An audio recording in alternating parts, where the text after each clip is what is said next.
जय गुरु जी, शुक्राना गुरु जी। संगत जी, आज हम गुरु जी की कृपा से डे 18 के सत्संग पर पहुंच गए हैं। संगत जी, आज हम जो अध्याय पढ़ने जा रहे हैं वो अध्याय autobiography of a Yogi book में से लिया गया है। संगत जी, डे 17 के सत्संग में हमने जाना था कि किस तरह से परमहंस जी अपना अनुभव हमें बता रहे हैं जब वो श्री युक्तेश्वर जी महाराज जो उनके गुरुदेव हैं उनके आश्रम में पहुंचते हैं तो उनके साथ रहकर उनको क्या क्या अनुभव होते हैं। संगत जी, वो अपने गुरु की महिमा का यहाँ पर हमें बखान कर रहे हैं, उनकी विशेषताओं के बारे में हमें यहाँ पर बता रहे हैं। तो संगत जी, आज हम डे 18 का सत्संग आगे कंटिन्यू करते हैं। संगत जी, पर उससे पहले संगत जी, मैं आप सबसे कहना चाहूँगी कि आप डे 1 से लेके डे 17 तक के सत्संग को भी जरूर सुने। लाइन वाइज जब आप सत्संग को सुनेंगे संगत जी तो उसका आनंद ही कुछ और होता है संगत जी, क्योंकि सत्संग बहुत अच्छे से फिर हमें समझ में आता है। तो संगत जी, डे 18 का सत्संग हम आज यहाँ पर कंटिन्यू करते हैं। संगत जी, यहाँ पर हमें परमहंस जी बताते हैं कि किस तरह से रात को जब उनके गुरुदेव सोते थे तो उनके लिए बिस्तर आदि का कोई महत्व नहीं होता था। वो बिना किसी तकिए के ही एक संकीर्ण मेज पर सो जाते थे। जब युक्तेश्वर जी तत्व ज्ञान के बारे में अपने शिष्यों से चर्चा करने लगते थे तो पूरी रात किस तरह से कट जाती थी इसका पता भी नहीं चलता था। ना तो थकान महसूस होती थी, ना ही नींद आती थी। गुरुदेव के ओजस्वी शब्द पर्याप्त थे। ओ भोर हो गई, चलो गंगा किनारे घूमने चले। बस इतना कहते ही उनके रात्रिकालीन शिक्षण के कई प्रसंगों का अंत इसी प्रकार से होता था। परमहंस जी कहते हैं कि जब वो श्री युक्तेश्वर महाराज जी के सानिध्य में गए तो कुछ ही महीनों में उनको एक उपयोगी शिक्षा मिली कि मच्छरों को चालाकी से कैसे मात करें।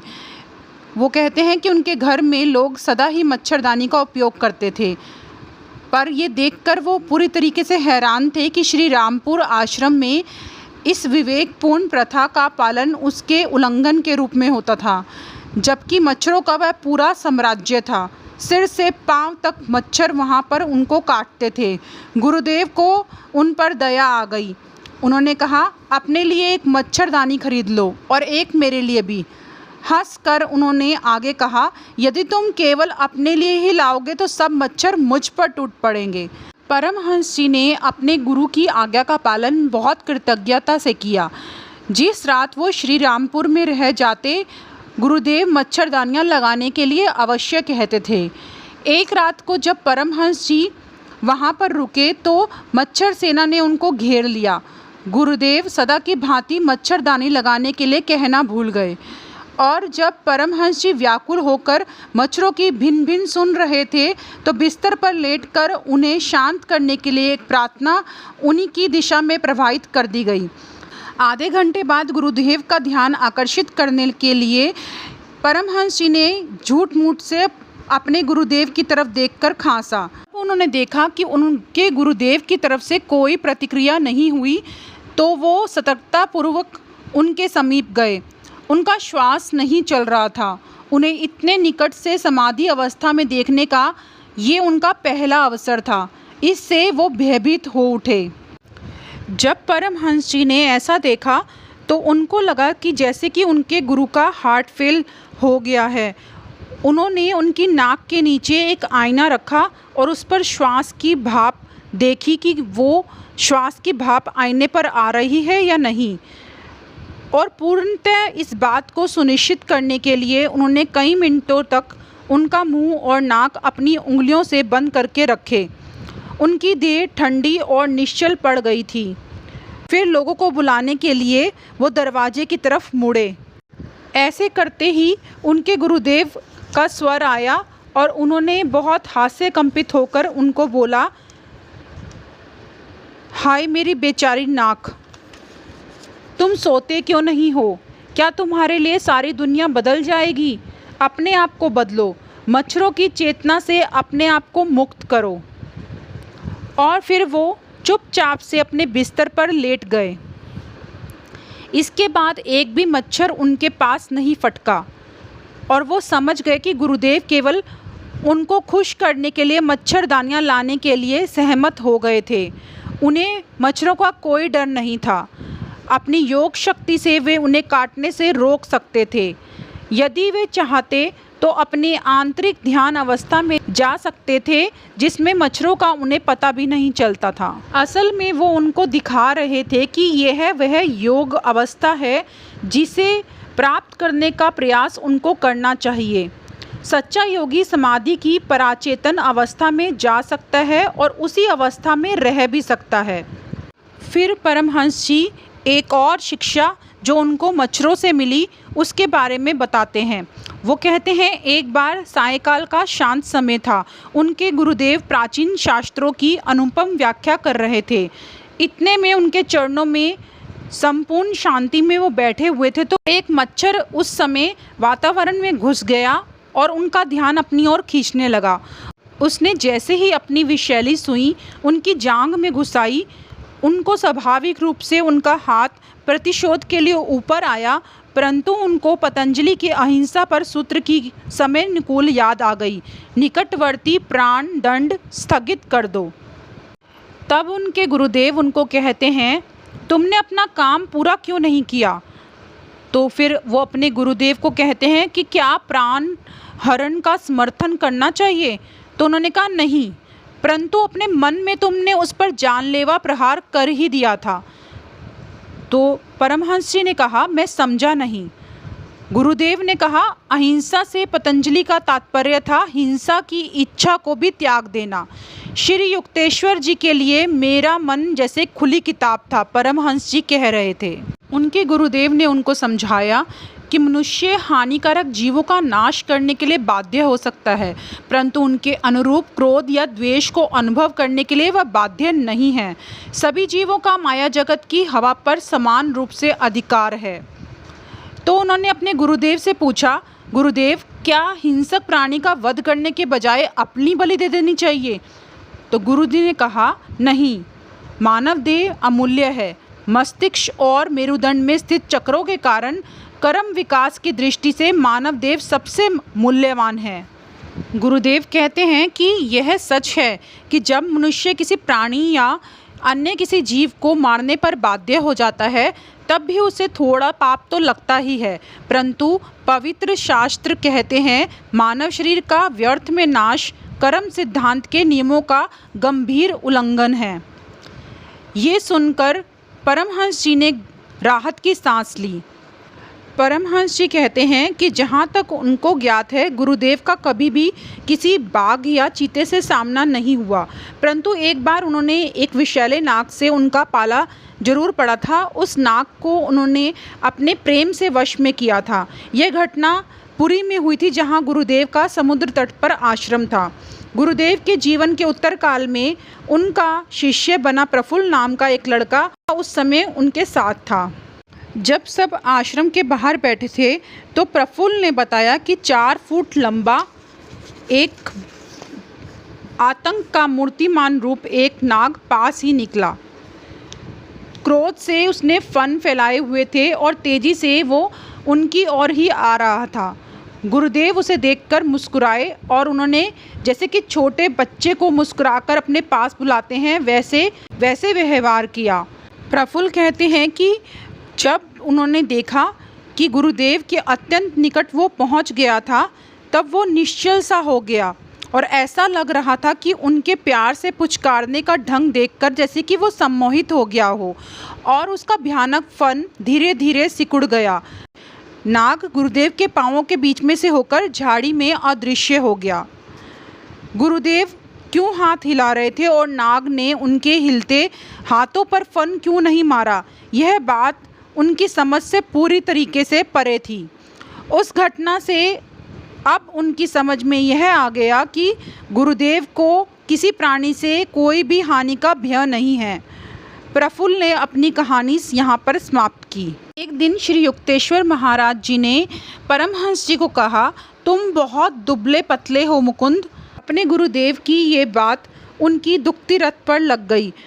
उन्होंने कहा कि बचपन से ही अजीन की उनको शिकायत थी। घर में उनके कमरे में एक ताक पर पाचक और बलवर्धक औषधियों की अनेकानेक शीशियाँ पड़ी हुई थी, जिससे उनके शरीर पर कोई भी लाभ नहीं होता था, और वो मन ही मन सोचा करते थे कि ऐसे दुर्बल शरीर में जीने का कोई अर्थ नहीं है। फिर परमहंस जी को उनके गुरुदेव कहते हैं कि औषधियों की अपनी सीमाएं हैं, दिव्य संजीवनी प्राण शक्ति की कोई सीमा नहीं है, विश्वास रखो, तुम स्वस्थ और बलवान हो जाओगे। गुरुदेव के ऐसे शब्दों को सुनते ही उनको विश्वास हो गया कि उनमें निहित सत्य का उनके जीवन में सफल प्रयोग जरूर होगा। कोई भी चिकित्सक उनके इस विश्वास को कभी भी जगा नहीं पाया था।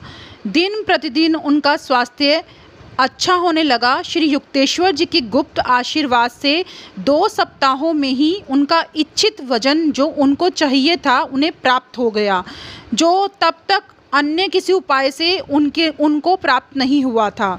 उनके पेट के सारे विकार सदा के लिए दूर हो गए।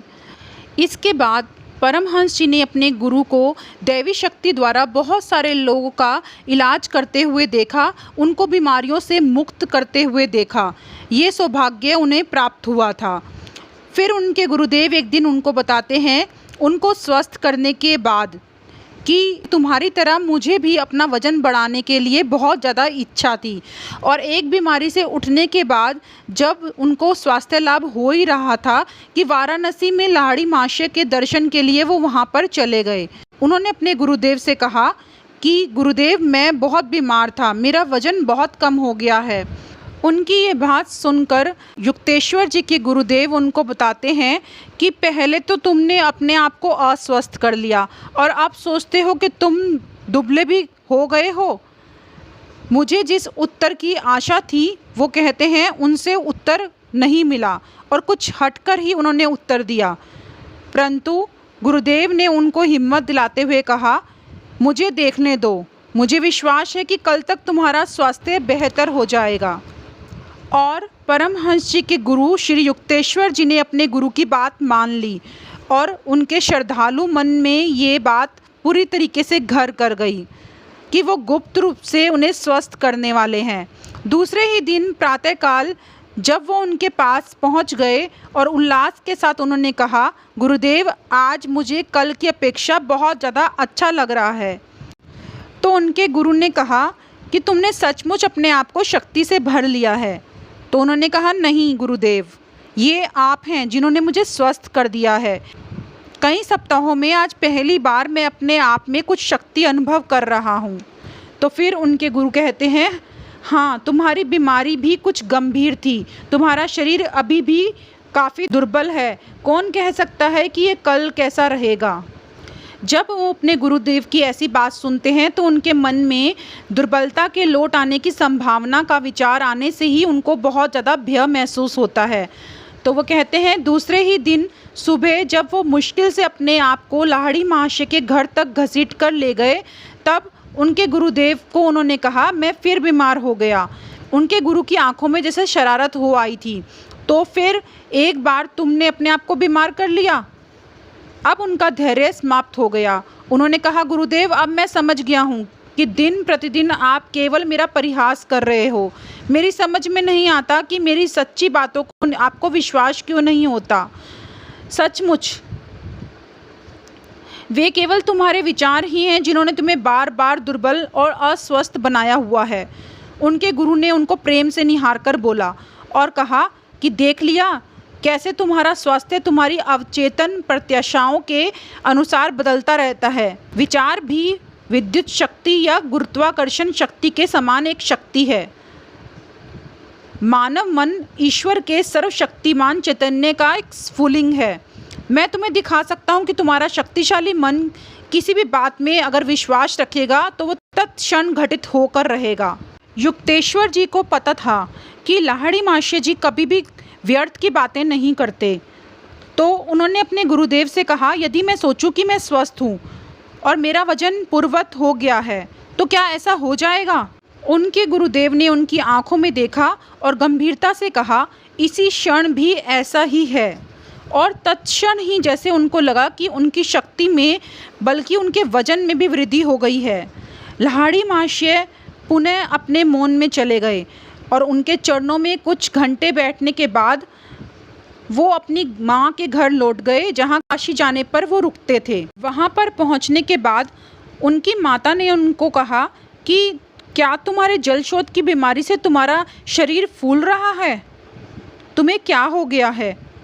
और उनकी माता को जैसे कि उनकी आंखों पर विश्वास नहीं हुआ और उन्होंने कहा कि अब उनका शरीर वैसे ही हष्ट-पुष्ट हो गया है जैसे बीमारी से पहले था। फिर युक्तेश्वर जी अपना वजन करते हैं तो देखते हैं कि एक दिन में उनका वजन 50 पौंड बढ़ गया था और उसके बाद वह वजन हमेशा के लिए बना रहा। और उनके जिन मित्रों ने उनको देखा था कि उनका शरीर बहुत ज़्यादा दुर्बल जब हुआ करता था, तो वो उनको देखकर पूरी तरीके से हतप्रभ रह गए। उनमें से अनेकों ने इस चमत्कार के परिणाम स्वरूप अपनी जीवन दिशा ही बदल ली और लाहिड़ी महाशय के शिष्य बन गए।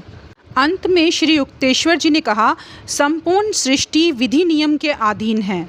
बाह्य सृष्टि में कार्यरत नियम जिनका खोज वैज्ञानिक कर सकते हैं प्राकृतिक नियम कहलाते हैं, परंतु इन नियमों की अपेक्षा सूक्ष्मतर नियम भी हैं जो आध्यात्मिक जगत में कार्यरत हैं। इन नियम सिद्धांतों को योग द्वारा ही जाना जा सकता है। वो कहते हैं कि इस प्रकार के ज्ञान द्वारा ही ईसा मसीह ने उस नौकर के कान को पुनः जोड़ दिया था जिसे उनके एक शिष्य ने काट डाला था। संगत जी, आज के सत्संग को मैं यहीं विराम देती हूँ। आगे के सत्संग को संगत जी हम नेक्स्ट वीडियो में कंटिन्यू करेंगे। जय गुरु जी। संगत जी, आप सत्संग को प्लीज़ ज़रूर शेयर किया करो, क्योंकि संगत जी जब हमसे ये बुक पढ़वाई जा रही है, हमें ये बुक सुनाई जा रही है संगत जी, तो संगत जी हमें इस ज्ञान को अपने तक ही नहीं रखना है, सब संगत को हमें ये ज्ञान शेयर करना है संगत जी। तो संगत जी आप सत्संग को ज़रूर शेयर किया करो, क्योंकि गुरु जी वैसे भी कहते हैं संगत जी, सत्संग सुनन वाले दवी कल्याण, सत्संग सुनान वाले दवी कल्याण। तो संगत जी हम सबको मिलकर कल्याण का हिस्सेदारी बनना है और सत्संग को ज़रूर शेयर करना है। जय गुरु जी, शुक्राना गुरु जी।